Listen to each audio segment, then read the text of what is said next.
Le merveilleux monde de la boxe que j'adore et je veux le préciser en partant vit depuis une décennie, un peu plus maintenant, des transformations majeures et pas nécessairement pour le mieux. Quoique on ne puisse pas nécessairement convenir, et on en conviendra ensemble ce soir, que c'était beaucoup mieux avant. Qu'importe.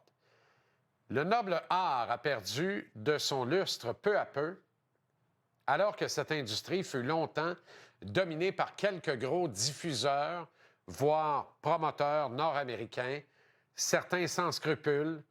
On pense à HBO, pas pour l'absence de scrupules, mais voici scrupules qui riment pratiquement dans ce cas-ci avec crapule. HBO, ESPN, Top Rank ou encore cet homme, l'inénarrable Don King. C'était l'âge d'or de la boxe. Les meilleurs espoirs européens rêvaient de venir boxer ici, en Amérique. Le mythique Boardwalk d'Atlantic City au New Jersey t'accueillait sur son ring alors que tu étais devenu quelqu'un dans la boxe.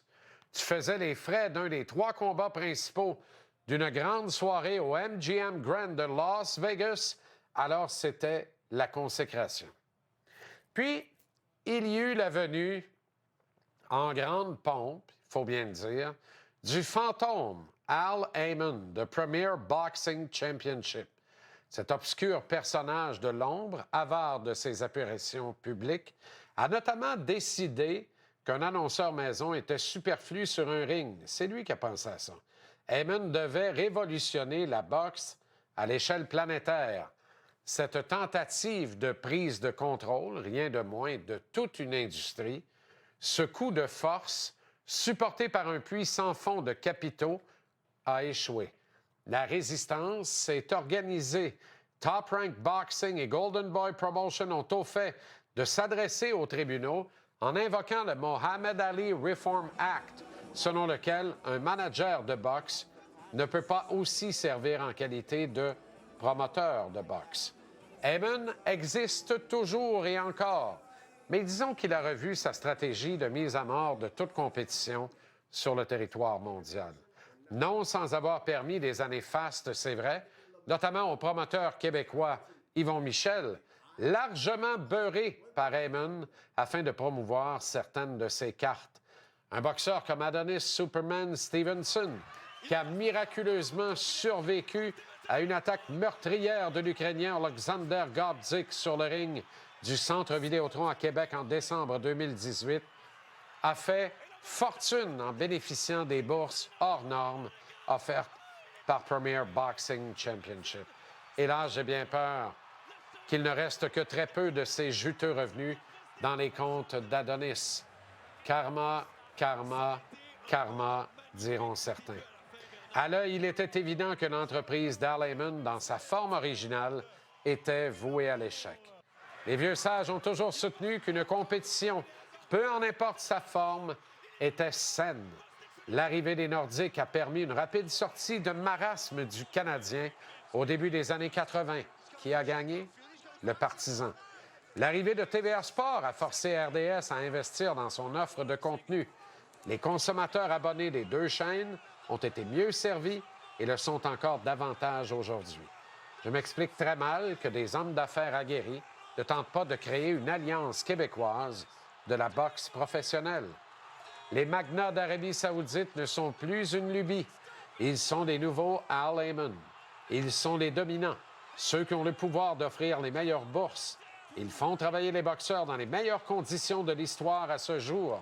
Riyad est le nouveau Las Vegas, ce qui laisse bien peu de place pour le Québec. Révolue la grande époque où la montée dans les classements d'un Lucian Boutet et la capacité de Montréal et Québec de vendre 15 000 billets pour une soirée de boxe attirait les grands réseaux américains. Alors, il nous reste quoi? Il nous reste Eye of the Tiger Management, la ferme de Camille et Stéphane qui dispose de capitaux très importants et d'une écurie plus qu'intéressante. Il nous reste New Era Sports and Entertainment, la ferme de Yann Pellerin qui tente de trouver son ciel dans les sports de combat, armé d'une volonté de faire et de travail bien fait. Il nous reste encore et toujours Groupe Gym de l'increvable Yvon Michel, dont les meilleurs ennemis n'ont de cesse d'annoncer la mort depuis on ne sait plus trop quelle espèce de ride de moto. Je réitère mon profond souhait d'amateur de boxe que ces gens conviennent de travailler ensemble. Séparément, ils sont tous trop petits, quoi qu'ils puissent chacun d'eux en penser. Ensemble, ils pourront créer une série de boxe québécoise de développement.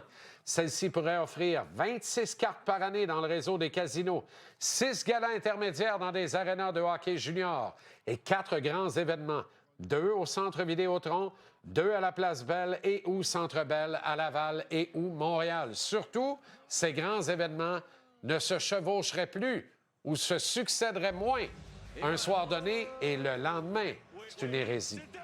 Avec sur l'affiche, toujours des boxeurs signés localement et pour lesquels chacun des promoteurs conserverait les droits à l'international. Des finales à saveur locale, entre 80 000 et 90 000 billets à vendre annuellement.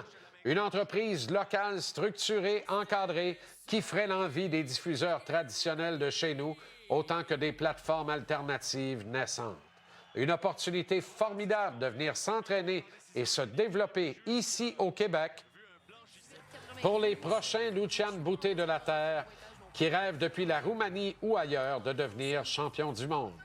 Un passage souhaitable sur la route des grands rendez-vous au cœur du geyser financier qui lui jaillit au cœur du désert tout court. Au final, qui gagnerait? Évidemment, vous puis moi. Le public, les amateurs de boxe. Mes amis de l'industrie de la boxe, et vous l'êtes tous, je vous aime tous, autant que vous êtes, quoi que vous puissiez en penser. Je n'ai pas d'agenda pour ou contre personne d'entre vous et personne dans la boxe au Québec.